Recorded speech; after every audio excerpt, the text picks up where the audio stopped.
لا حول ولا قوة إلا بالله العلي العظيم. أعوذ بالله من الشيطان الرجيم. بسم الله الرحمن الرحيم. الحمد لله رب العالمين.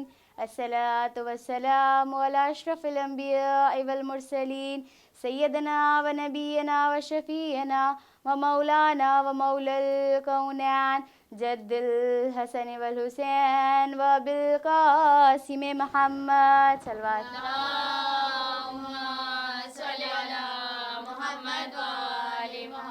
وعلى آل بيت الطيبين الطاهرين المعصومين المظلومين. أما بعد فقد قال الله تبارك وتعالى في كتابه المبين وهو أصدق الصادقين. وقال رسول الله صلى الله عليه وسلم فاطمة بزيت مني من أزاح من أزاني صلوات.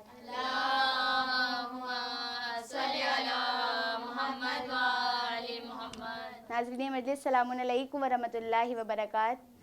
بعد سلام عرض ہے تعریف اس پروردگار کی جس نے ہمیں پیدا کیا. اس کے بعد درود اور سلام و محمد وآل محمد پر صلوات بھیجے پر محمد وآل محمد.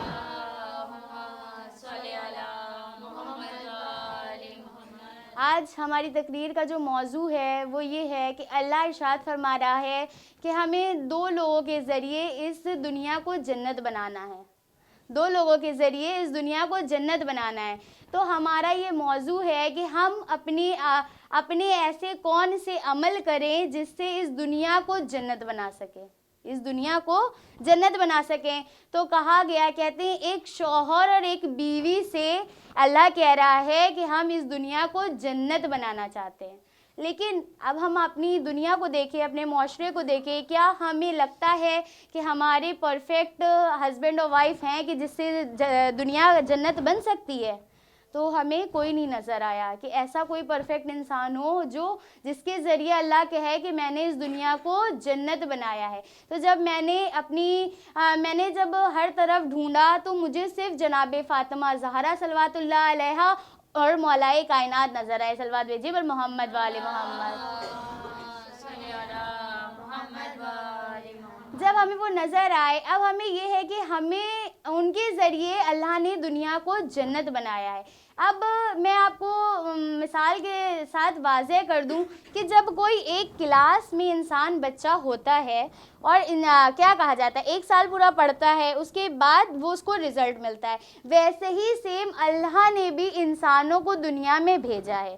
دنیا میں بھیجا اللہ نے کیا بھیجا ہے؟ دنیا میں انسانوں کو قرآن اور اہل بیت کے ساتھ بھیجا ہے. قرآن اور اہل بیت کے ساتھ بھیجا ہے. جیسے بچے کو کلاس میں بکس اور ٹیچر دی جاتی ہیں, ویسے ہی سیم اللہ نے دنیا میں قرآن دی اور اہل بیت دی ہے. قرآن ہماری عقلوں سے باہر ہے. ہم قرآن کو پڑھتے ہیں تو ہمیں اتنی جلدی کچھ سمجھ میں نہیں آتا ہے. تو اللہ نے کیا کہا؟ ہم نے تمہیں اہل بیت بھی دیے, ہم نے تمہیں اہل بیت دیے. اگر تمہیں قرآن نہیں سمجھ میں آ رہی نا, تو اہل بیت کی زندگی کو پڑھو.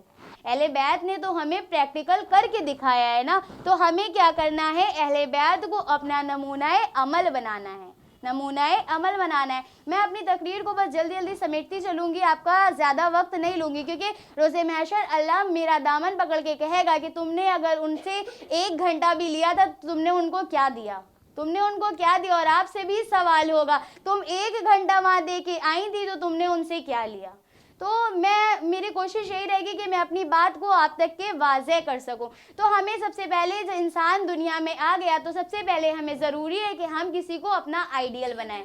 آئیڈیل تو آج تک سب نے بنا کے رکھا ہے, لیکن بس فرق یہ ہے کہ کچھ لوگوں نے دنیا کا آئیڈیل بنایا ہے, کچھ لوگوں نے دینی آئیڈیل بنایا ہے.